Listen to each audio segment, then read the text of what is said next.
This is Mark 16, chapter 1.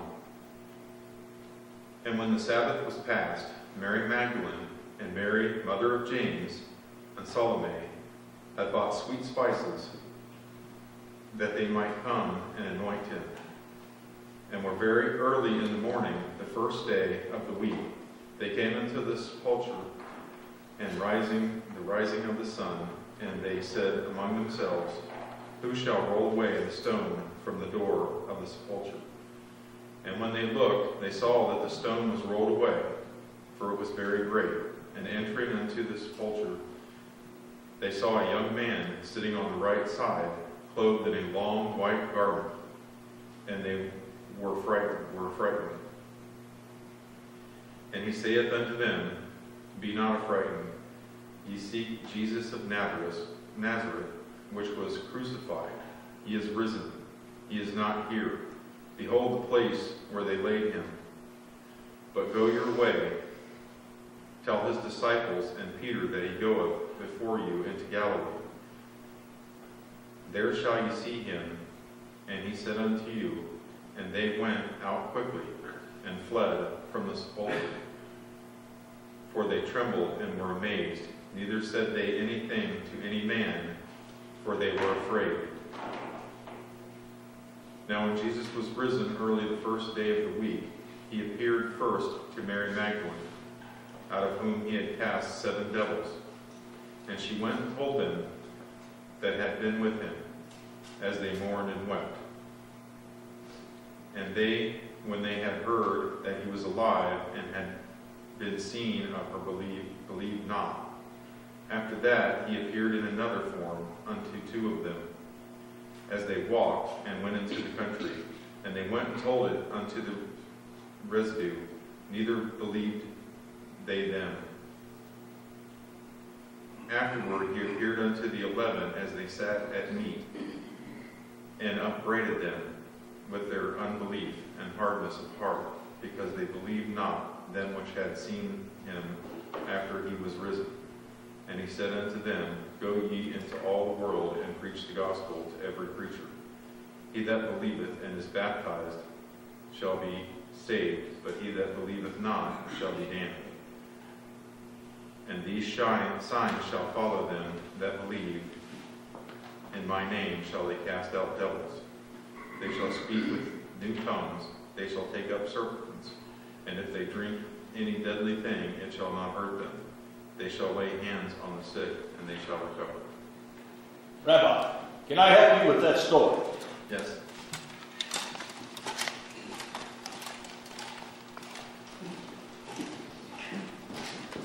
Thank you, sir. Good morning. Good morning. It is a good thing to be here today. My name is Octavius Paulus. I am a centurion of the Roman army, the 6th Legion in Jerusalem. My house, my home, is the Castle Antonia. The Castle Antonia sits next to the temple, so we know what all is going on in the town. I come to you in the peace of this morning. As a proof of the peace, let me remove my helmet.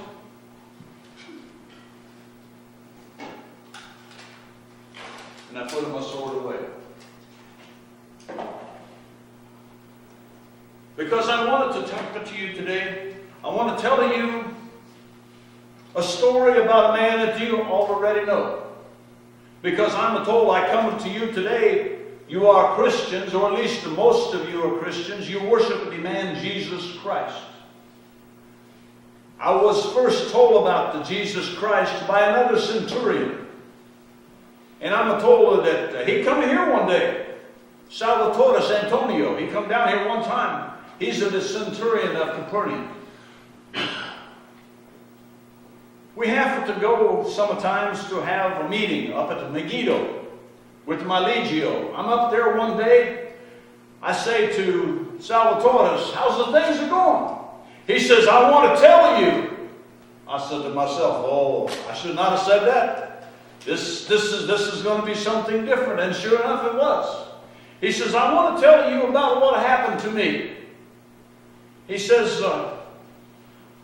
you know, when I come up to Capernaum, he says, the first thing we do, we talk to the leaders. One of them is Jairus. Jairus, he's the leader of the synagogue up there. I asked him, I said, Jairus, what is the most important thing that you need to hear? What can a Roman do for you? He says, we need a new synagogue. Our old synagogue, the roof leaks, the walls, they're caving in, the floors are bad. Can you help us with that? I went back to my legio, I tell him they need a new synagogue. My legio says, well, I'll tell you what. You get them to pay some with the taxes, we'll pay some, we'll get them a new synagogue. So we worked hard, we get the new synagogue, we get it all built up. It's a fine place for them to worship. I don't understand the Jewish worship, but that's what they want to do, so I give it to them. And it wasn't long after that, Salvatore says that his servant, he has a special servant that he loves very much. Been sick a long time.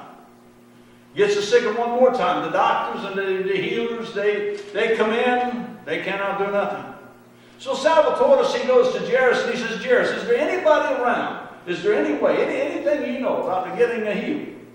And Jairus says, yes, so we got a new rabbi in town. His name is Jesus. You send it for Jesus. If anybody can heal your servant, it'll be him. So Salvatore, he sends it for Jesus, and then he thinks about it. He says, I don't want him to come to my place. My place is a mess. I'll go meet him on the way. So he meets him about halfway there, and he tells him, he says to Jesus, I've heard good things about you. You do not have to come into my house. All you have to do is you say the word, my servant will be healed. Jesus looked at him, he turned around, and he kind of laughed a little bit, I guess. He says, you know what? He says, I've been all over Israel. He says, this is the man that's got the faith. This is the kind of faith we need to see. He says, you go home. You get home, your servant will be healed right now. You go home. So Salvatore, he goes home, and sure enough, he asks everybody else. His servant was healed. All of the time we up there, Salvatore, we have to go to meetings and things like that. All the time when we're up there, every time I turn around, Salvatore, he got another story he wants to tell about Jesus. I can't even get him to shut up. That's all he wants to talk about. I want to talk about, the army and what we got to do. So he wants to talk about Jesus. He tells me one time Jesus and some of his friends, that they go out on the lake. They go out late in the day, but they go out on the lake. As a big storm comes up. Jesus, he just walks up to the front of the boat. He tells the waves, you lay down. He says to the wind, he rebukes to the wind, and the wind shuts off. Salvatore, he tells me this story, and you ever see anybody talking to the wind and the wind shut down? I've never seen nobody like that. He tells me about Jairus' daughter. She gets sick, she dies. Jesus comes in, takes her by the hand, says, little girl, get up. She gets up. I never heard nothing like that before in my life. Fact of the matter is, he keeps going on, he talks. Finally, I look at him, I said, Salvatore, one of these days you're going to tell me Jesus walks on the water, right? He says, how do you know? Where do you tell that story? Where do you hear that story? He says, I was going to wait to tell you that last one, because this is the best one. That wasn't the last time, for a long time, I see Salvatore. He goes back to Capernaum, I go back to Jerusalem. And it's a couple of years later, I'm minding my own business. Today, I'm the captain of the guard. But back then, I wasn't the captain of the guard, I was just the one of the guard. My job was to be new prisoners. We get a new prisoners, I take them, I put them into the jail. And my other job was the executioners. If somebody got to be crucified, that's me. That's my position, that's my men. We have to take care of it. It's not a fun job, but we got to do it. It's part of the job. Passovers are coming up. We're always careful when the Jews have a holiday. When they have one of their holy days, Sometimes stuff happens. So we're careful. We're watching. Sure enough, it's the Passover night. Somebody comes down, wakes me up. It's still dark outside. What do you want? Pilate wants to talk to you. He's the guy to prison. Wants you to take. So I get my man, and we go up. We see Pilate. There's a man there. Pilate, he's on his judgment seat. But the high priest and all of the Jews, they don't come into the praetorium. They stay outside of the wall. I asked somebody, why do they stay outside of the wall? Why don't they come in? It's the Passover. They come in. They can't eat at the Passover. Okay, no problem. So they're making all of these accusations against this man. Pilate, he says, I don't find nothing wrong with him. Then the Pilate, he finds out this man don't belong to him, belongs to Herod. So he looks at me and he says, you take him to Herod. Let Herod judge it. So we take him up to Herod's palace. When we get there, we tell Herod, we got a man called Jesus. He's from up at your place. He says, well, I want to talk to him. I like it to see him. We take him inside. Herod talking to him. You know, it's funny.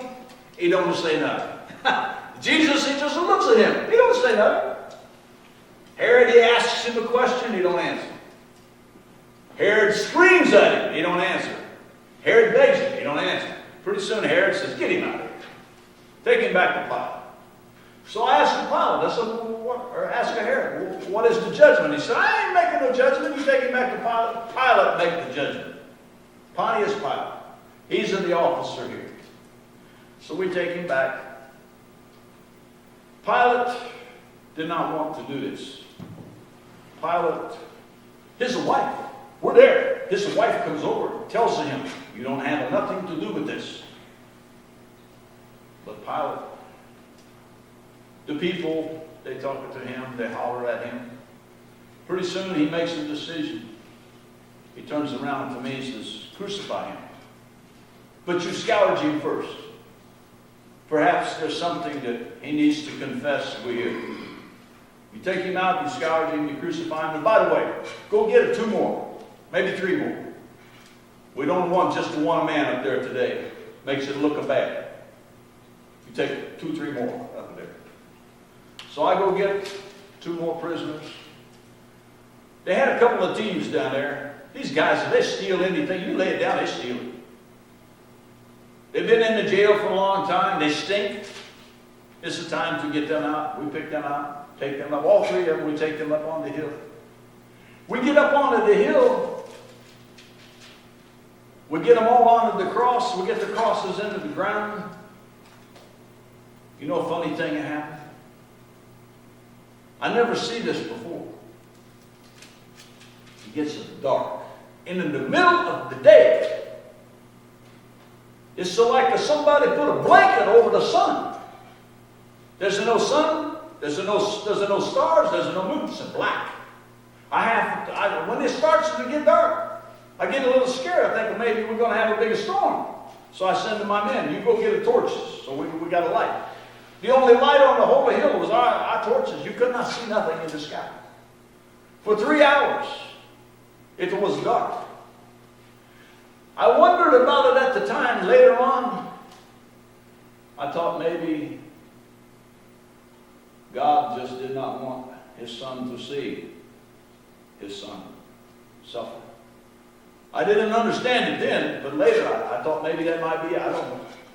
But the sun went out. I was there. I saw it. It was dark.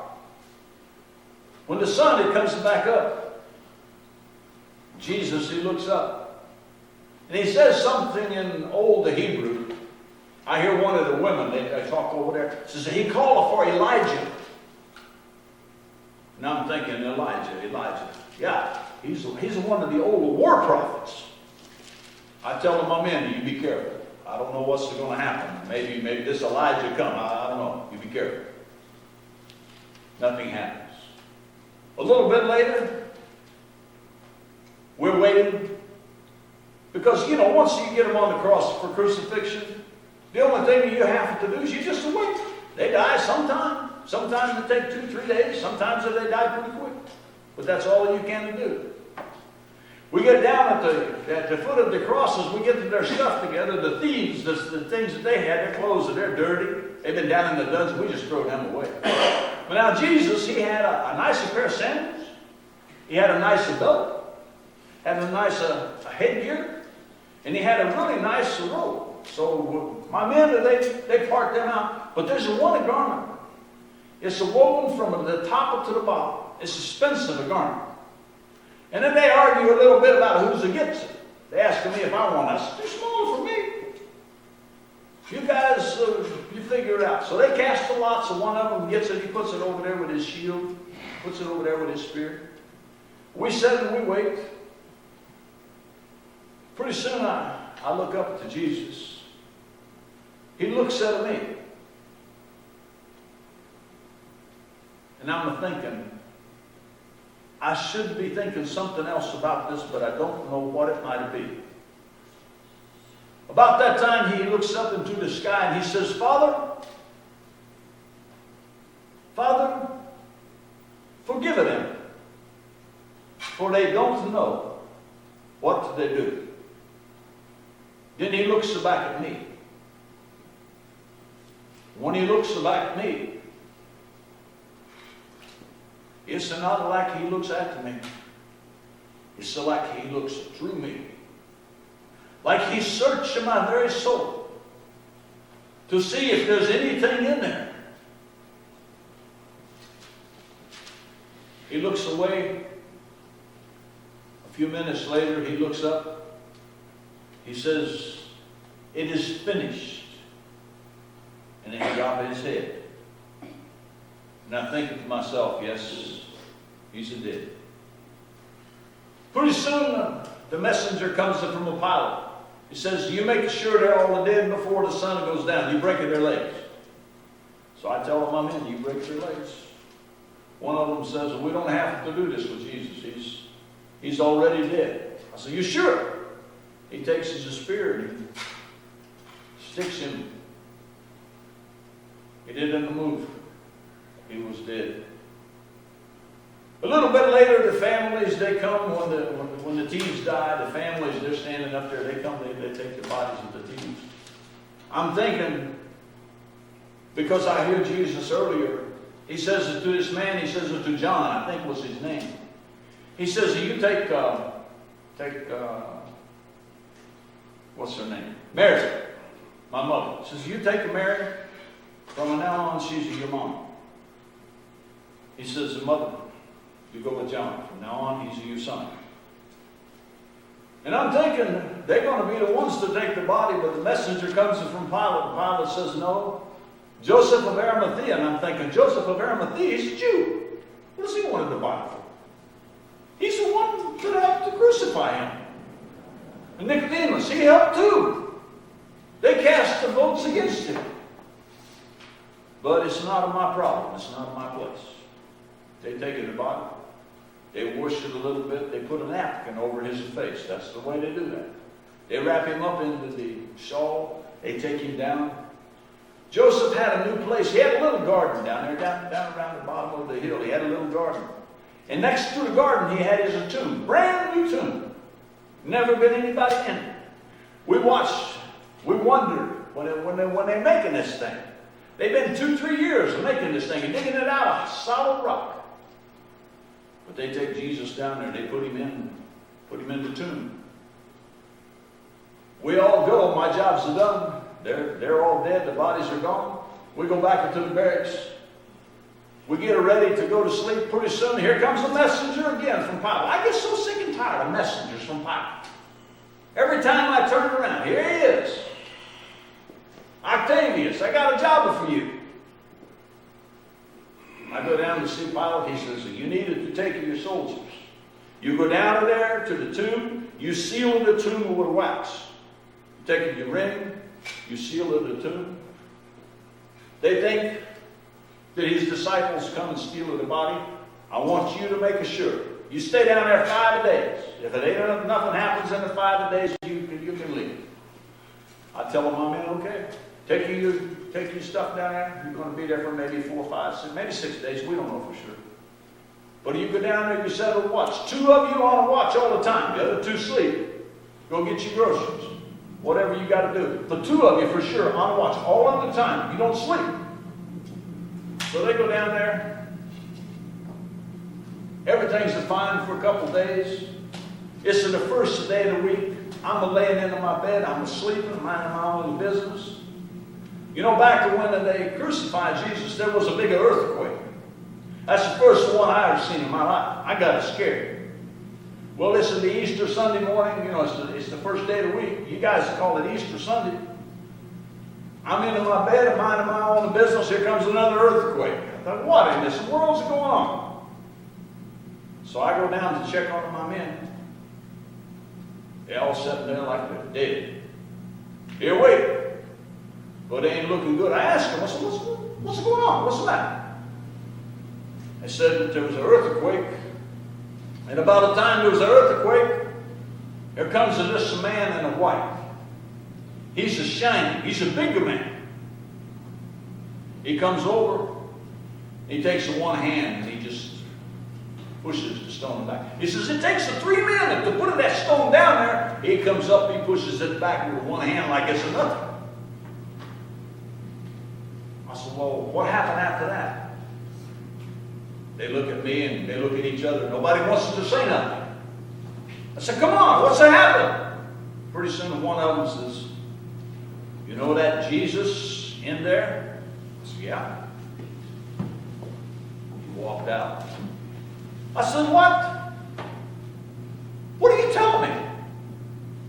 He walked out all on his own. He's alive.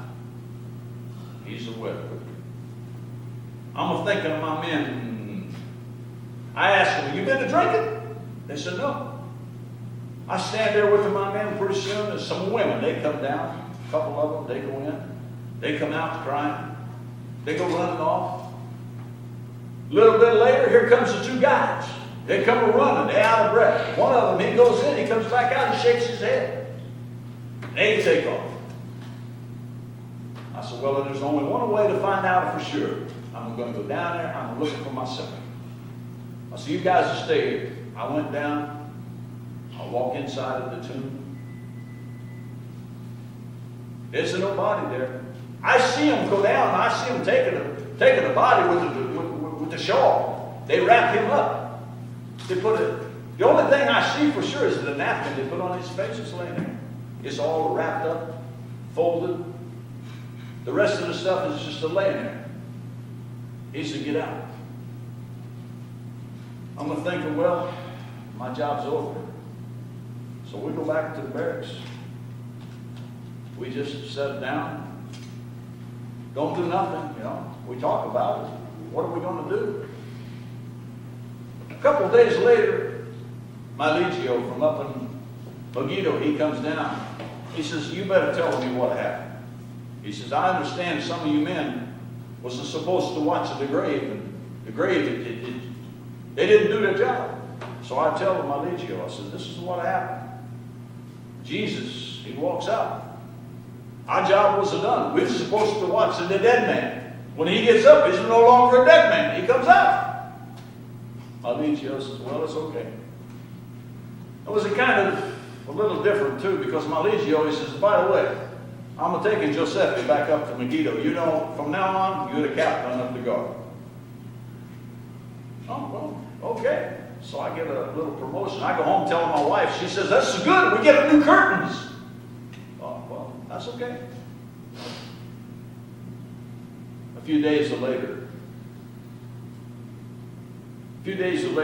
they have this celebration. The Jews, they have these holy days all of the time. They have this one, it's called Pentecost. And all of the Jerusalem, when the Pentecost happened, I don't know what's going on. They had some kind of something going on down at the temple. We watched, we making sure there's no trouble. There's no trouble. But there's a lot of stuff going on.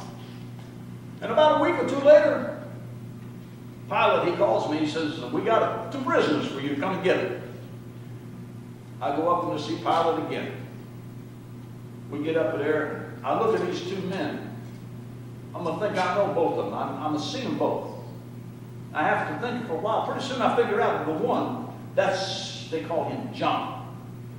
He's the one that Jesus tells us to take his mom. Well, I take the prisoners. Me and my men, we take them down. They're clean. They're nice-looking fellows. You know, they're not robbers. They're not murderers.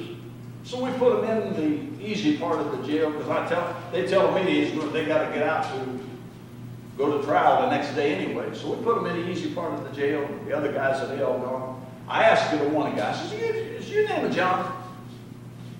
He says, "Yeah." So I see you up. When they crucified Jesus, was you up there? He says, "Yeah." I said, "What's with Jesus? What should I know?" John says, "Octavius," he says, "let me tell you something. Jesus is alive and well." He says, "Was you the one that had crucified him?" I said, "Yeah, I was the one. I should have known when we put him on the cross who he was. But I did not recognize him from everything the Salvatoris had told me. I did not recognize him until at the very end. It wasn't too late. We crucified the Son of God. And I'm so sorry. I wish I could undo it. But it's too late. Sometimes I'm very sorry for what I do. This is one time. If there was some way I could take it back, be forgiven, would be great." John, he looks at me and he says, take my hand. I said, "What for?" He says, "You take my hand. Take Peter's hand with your other." So I stand there, I'm holding the Peter's hand, I'm holding the John's hand. John, he looks up and he says to Jesus, "Jesus, would you forgive this man?" He looks at me and he says, "All you got to do is you repent. You repent of what you did. Tell Jesus you're sorry. He will forgive you." And I said, "No, it's not possible. I've done it too much." He says, "He forgive you. You ask him." So I take him by the hand and I ask him, "Jesus, you forgive me." And all of a sudden, the tears, they flow. My heart is warm. I'm a know. I'm a forgive. I'm a know. What I have done was wrong, but now it is erased. It is forgiven. No matter how bad it was. And I go back, I tell my soldiers the same thing. I am forgiven. And this morning, as pastor of the church, let me ask you, are you forgiven?